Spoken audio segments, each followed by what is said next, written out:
Pessoal, sejam muito bem-vindos a mais uma aula do nosso módulo 3 do curso de DevOps. E hoje nós vamos falar sobre o problema da integração manual no desenvolvimento de software. Antes de tudo, eu quero que vocês pensem na seguinte situação: vocês estão trabalhando em grupo, em um projeto em grupo. E dentro desse projeto, né, cada pessoa que participa dele, cada pessoa do grupo, ela ficou responsável por uma parte do trabalho. Mas aí vocês resolveram juntar tudo só no final e no fim formar o trabalho, o projeto, né. Eu acredito que isso seja algo que muitas pessoas já passaram ou ainda passam hoje em dia. E no desenvolvimento tradicional era exatamente isso que acontecia.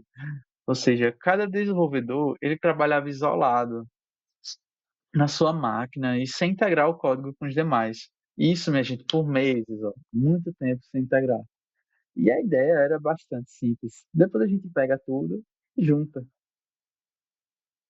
Mas o problema, ele aparecia no chamado Dia da Integração.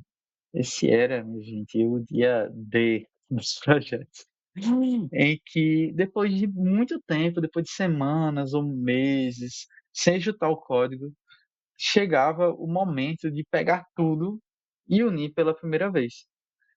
E daí, né, isso era obviamente uma receita para o caos. Sabe aquele trabalho em que um faz muito bem, o outro mais ou menos, e o outro, né, daquele jeito. Pois bem, era muito isso que acontecia nos projetos de antigamente, ou seja, nos tradicionais. E era aí que começava o caos. Conflitos enormes de código, dependências incompatíveis e bugs, eles apareciam em todos os lugares. E isso gerava muito retrabalho, também gerava clientes insatisfeitos, estresse nas equipes, e muitas vezes os projetos atrasavam em meses, em muito tempo. E tipo, mesmo com todo esse esforço, ainda era comum que bugs chegassem em produção.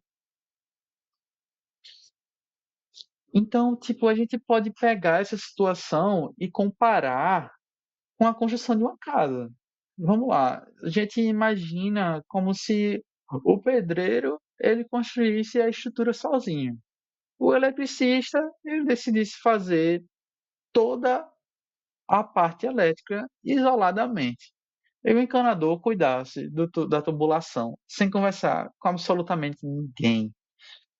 Cada um trabalhando meses por conta própria. E aí, no final, todos eles pegavam todo o trabalho que fizeram, tentariam encaixar suas partes de uma só vez. Então, tipo, isso obviamente traria um resultado desastroso, né? Então, tipo, no fim, essa seria a nossa casa, certo? Uma casa sem pé nem cabeça, uma casa cheia de problemas estruturais, cheia de bugs, enfim. E essa era a realidade de muitos projetos de software durante muito tempo. As equipes elas trabalhavam isoladas e enfrentavam enormes dificuldades quando finalmente tentavam juntar tudo. Mas então surge uma pergunta muito importante: e se, em vez de esperar meses, a gente integrasse um pouquinho a cada dia? E esse é justamente um ponto de partida para entendermos como a integração contínua resolve esses problemas. E esse é o assunto da nossa próxima aula. Vejo vocês até lá.